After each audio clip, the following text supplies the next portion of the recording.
तो एक मांग उसके साथ मेरा ये जुड़ा हुआ रहेगा कि स्थानीय प्रत्याशी हो।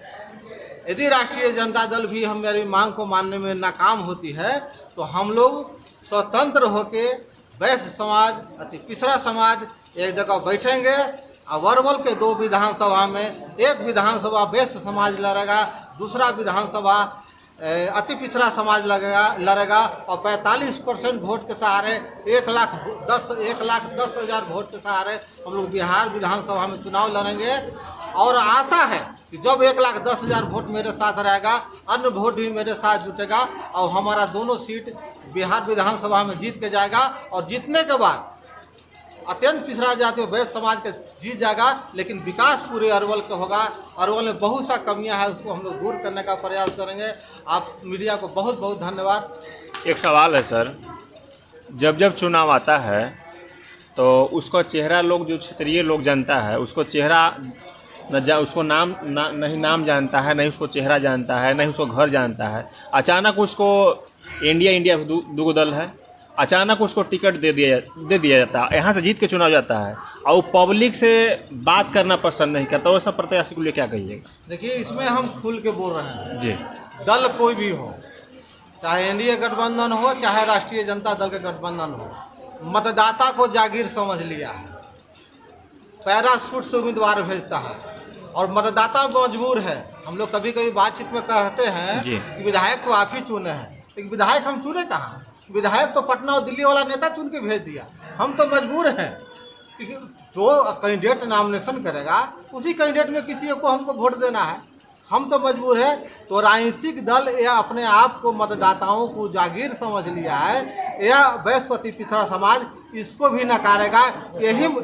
इसीलिए हम लोग मांग कर रहे हैं कि उसमें स्थानीय उम्मीदवार हो और यह मतदाताओं का जागीर नहीं चलेगा अरवल में, इसका भी हम लोग घोषणा करते हैं। क्या नाम हुआ सर? आनंद कुमार चंद्रवंशी नाम। वैश्य अति पिछड़ा एकता मंच, क्या सर इससे पब्लिक तक क्या मैसेज देना चाहते हैं?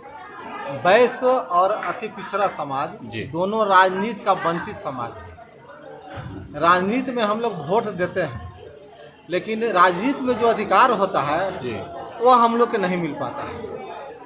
तो हम लोग ये निर्णय लिए कि वैश्य और अति पिछड़ा समाज यदि एकजुट हो जाए और हम लोग राजनीति में अपने हक मांगेंगे तो मेरी 45% आबादी हो जाती है। 45% आबादी का मतलब ये होता है कि यदि किसी विधानसभा में 2.5 लाख का वोट हो तो उस विधानसभा में लगभग 1,10,000 वोट वैश्य और अति पिछड़ा का संयुक्त रूप से हो जाता है। तो इस वोट के सहारे हम चाहेंगे कि वैश्य और अति पिछड़ा का बेटा भी बिहार विधानसभा में पहुंचे। लेकिन चूंकि यह देश लोकतांत्रिक देश है और राजनीतिक दल का वर्चस्व होता है, तो वैश्य जाति और अति पिछड़ा जाति का हम बैकग्राउंड यदि अध्ययन करते हैं तो यह पाते हैं कि जहाँ सत्ता और सरकार रहती है, राष्ट्र का निर्माण करने के लिए जो सरकार उस समय के मांग होता है उसके साथ वैश्य अति पिछड़ा लगातार रहा है। इसका उदाहरण ही है कि जब से कांग्रेस बिहार में जब तक रही तब तक हम लोग के पूर्वज कांग्रेसी रहे और कांग्रेस को वोट देते आए हैं, लेकिन उस समय भी हमको अधिकार नहीं मिला। 1990 के बाद समाजवाद की जब धारा चली तो हमारा पूर्वज को ऐसा लगा, वैश्य अति पिछड़ा समाज के पूर्वज को ऐसा लगा कि हम लोग को समाजवाद की विचारधारा में आना चाहिए। इसका नतीजा हुआ कि बिहार में लालू प्रसाद यादव जी का सरकार बना और लगातार हम लोग 15 साल उनके साथ कंधे में कंधे मिला के रहे, लेकिन उसके बाद भी हम लोग के राजनीतिक हिस्सेदारी नहीं मिला। उस जमाने में भी नहीं मिला, उस जमाने में भी हम लोग ठगे गए। यहाँ तक कि लालू प्रसाद यादव जी अपने भाषण में, चुनावी भाषण में बोलते थे कि भाई हमारा बक्सा से जिन निकलेगा। वह जिन कोई और नहीं था, वह जिन वैश्य जाति का जो वोट था, अति पिछड़ा जाति का वोट था, वही जिन था। लेकिन उसके बाद समय करवट फिर लेता है और 2005 के बाद जंगराज के जो हवा चली उसमें वैश्य अति पिछड़ा समाज भी बहुत क्रश हुआ। लेकिन क्रश होने के बाद हम लोग निर्णय लिए और मेरे पूर्वज भी उसमें निर्णय लिए, क्योंकि उस समय हम लोग बालक थे, कम उम्र के थे, लेकिन मेरे पिताजी, मेरे दादाजी निर्णय लिए होंगे। और उस समय 2005 में नीतीश कुमार जी को सपोर्ट करते आए, नीतीश कुमार जी को वोट देते आए। 2005 से लेकर 2014 तक हम लोग लगातार नीतीश कुमार जी का समर्थक रहे हैं।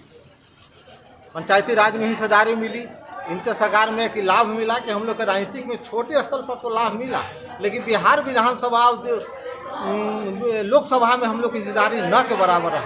आगे हम लोग जब 2014 में माननीय प्रधानमंत्री जी का, नरेंद्र मोदी जी का भारतीय जनता पार्टी कैंडिडेट घोषणा करती है, तो उस समय एक बात आया था कि भारतीय जनता पार्टी जी का जो कैंडिडेट नरेंद्र मोदी जी है वो वैश्य और अति पिछड़ा जाति से आते हैं। स्वाभाविक है, अति पिछड़ा समाज और वैश्य समाज में दिल में एक उमंग जगा क्या मेरे समाज का बेटा भी प्रधानमंत्री बनेगा। और हम लोग उस समय से ही लगातार भारतीय जनता पार्टी की तरफ झुकाव हम लोग का हुआ। और आज के डेट में भी आकलन किया जाए तो इस समाज का 90 से 95% भाग जो है एनडीए गठबंधन मोदी जी और नीतीश जी के साथ है। ये हम लोग जब स्वयं स्वीकार करते हैं।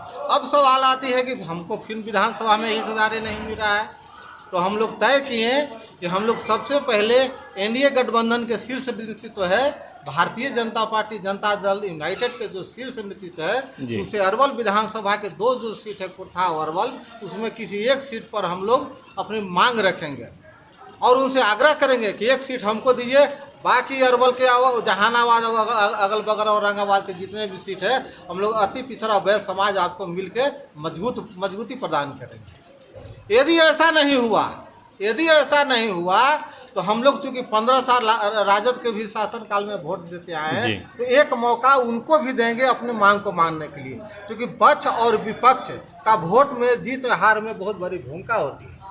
तो हम एक बार मौका विपक्ष को भी देंगे, हम वहाँ पर पक्षपात नहीं करेंगे। भाई आप हमको एक सीट दे दीजिए। और एक चीज़ इसमें और है कि सीट हम मांग रहे हैं, एनडीए से भी मांग रहे हैं, राजद से भी मांग रहे हैं, लेकिन स्थानीय प्रत्याशी